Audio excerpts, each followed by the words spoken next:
नमस्कार दोस्तों, स्वागत है आपका इनसाइट नॉलेज की एक और नई वीडियो में। आज की इस वीडियो में हम डिफेंस से जुड़ी एक बड़ी खबर के ऊपर बात करेंगे। दोस्तों ये खबर आ रही है भारत के सीक्रेट प्रोजेक्ट के बारे में, जिसने पिछले 2 दिनों में सोशल मीडिया में तहलका मचा के रखा हुआ है।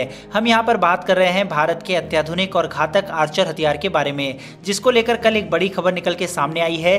दरअसल दोस्तों आर्चर एक यूएवी ड्रोन है और भारत इसके ऊपर सीक्रेटली काम भी कर रहा था, क्योंकि किसी भी हथियार को बनने और उसके ट्रायल कंडक्ट करवाने में कम से कम 5 से 6 साल लगते हैं।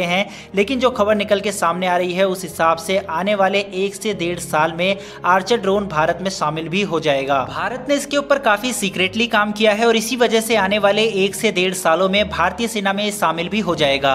आर्चर ड्रोन का वेट तकरीबन 300 किलोग्राम रहेगा। इसको मेनली सर्विलेंस के लिए यूज किया जाएगा। यह एक अटैक ड्रोन होगा या नहीं, अभी इस बात की पुष्टि नहीं हुई है, क्योंकि भारत इसके ऊपर बोलने से बचता रहा है।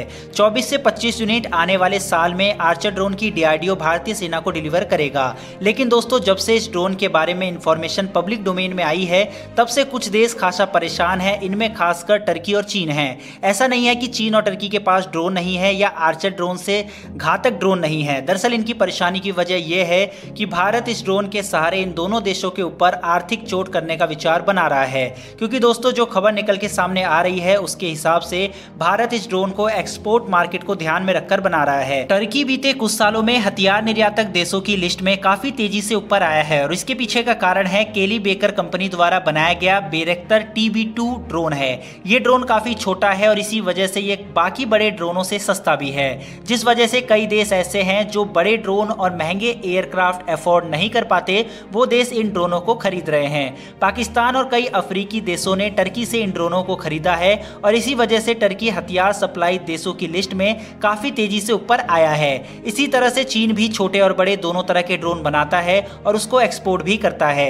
यही कारण है कि भारत अपने आर्चर ड्रोन को अपनी जरूरत के साथ साथ एक्सपोर्ट मार्केट को ध्यान में रखकर भी बना रहा है और इस तरह से भारत सीधे सीधे टर्की और चीन को चुनौती देने की तैयारी कर रहा है। आर्चर ऑल वेदर ड्रोन होगा। इसको भारतीय वायुसेना और थल सेना के लिए बनाया जाएगा। क्योंकि ये छोटा ड्रोन है इसलिए नौसेना इसका इस्तेमाल नहीं करेगी, क्योंकि इतने बड़े समुद्र में निगरानी के लिए देर तक हवा में रहने वाले ड्रोन की आवश्यकता नौसेना को पड़ती है। इसके लिए प्रीडेटर ड्रोन नौसेना के पास पहले से ही मौजूद है, जो लगातार 20 घंटे तक उड़ान भर सकता है। दुनिया की सबसे बड़ी अर्थव्यवस्था वाले देशों में से एक चीन को अगर टक्कर देनी है तो भारत को हथियार सप्लाई करने वाले देशों की लिस्ट में तेजी से ऊपर आना होगा और तभी भारत चीन को दोनों मोर्चों पर टक्कर दे पाएगा।